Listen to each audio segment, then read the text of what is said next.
शयन कक्ष में हाथी की मूर्ति रखने से पति पत्नी के बीच प्यार और सम्मान बढ़ता है। शयन कक्ष के अलावा तिजोरी के दरवाजे पर सूंड उठाए हुए दो हाथी के बीच बैठी माता महालक्ष्मी की तस्वीर लगानी चाहिए और उस तिजोरी वाले कमरे में ऑफ वाइट कलर कराना चाहिए। इससे घर परिवार में सुख समृद्धि बनी रहती है और आर्थिक स्थिति मजबूत होती है। इसके अलावा आर्थिक संकटों से बचने के लिए हाथी के पांव के नीचे की मिट्टी को घर की क्यारी में डालना चाहिए।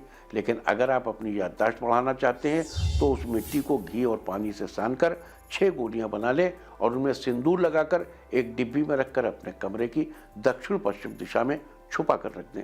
वहीं अगर आप अपने दुश्मनों पर विजय पाना चाहते हैं, बिना लड़ाई झगड़े के सब सुलझाना चाहते हैं, तो आपको हाथी के महावत को अंकुश दान करना चाहिए।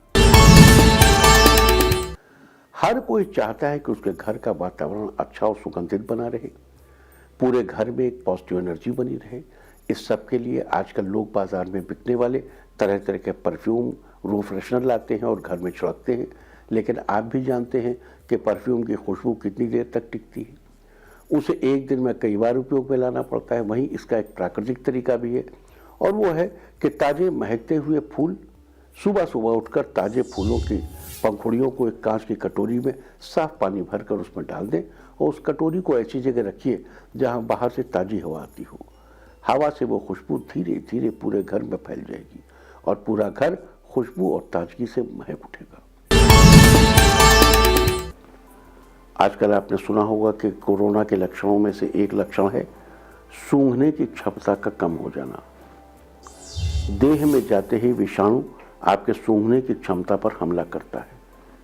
सुगंध देवताओं का मामला है, यानी सुगंध पॉजिटिव हेल्थ की तरफ इंडिकेट करती है और दुर्गंध पिशाचों यानी विषाणुओं को निमंत्रण देती है। हमारे पूजा प्रकरणों में सुगंध का बड़ा महत्व इसीलिए रहा है। कहते हैं फ्रांस में जब प्लेग फैला तो जो लोग लैंग लैंग नाम की सुगंध की फैक्ट्री में काम करते थे उनमें से किसी को प्लेग नहीं हुआ। अगली बार जब प्लेग फैला तो लोग अपने कपड़ों में लैंग लैंग की शीशी लेकर चलने लगे। अभी इस समय तो अरोमा थेरेपी के नाम से पूरी थेरेपी अवेलेबल है। हमें भी अपनी परंपरा का पालन करते हुए घर को निरंतर सुगंधित रखना चाहिए ताकि कोरोना कमजोर पड़ जाए। साथ ही रोज कोरोना का ऑटोमेटिक टेस्ट भी होता रहेगा। आपके सूंघने की क्षमता आपको आपके स्वस्थ होने की खबर देती रहेगी। घर में देवी देवताओं की तस्वीर लगाना शुभ माना जाता है। घर में शिव जी की तस्वीर जरूर लगानी चाहिए। बस उसमें कुछ चीजें ध्यान देने की है। देखो, भगवान घर में भगवान शिव की कैसी और किस दिशा में तस्वीर लगाना चाहिए इसके बारे में आपको पता होना चाहिए। उत्तर दिशा भगवान शिव की प्रिय दिशा है और इसी दिशा में भगवान शिव का निवास स्थल यानी कैलाश पर्वत है। इसीलिए घर में भी भगवान शिव की तस्वीर लगाने के लिए उत्तर दिशा का चुनाव करना अच्छा रहता है। इस दिशा में तस्वीर लगाने से शुभ फलों की प्राप्ति होती है। उत्तर दिशा में भगवान शिव की कोई ऐसी तस्वीर लगाइए जिसमें वे शांत मुद्रा में बैठे हो या फिर नंदी के ऊपर बैठे हो। इसके अलावा आप गौरी को साथ लिए हो, वो सबसे अच्छी है।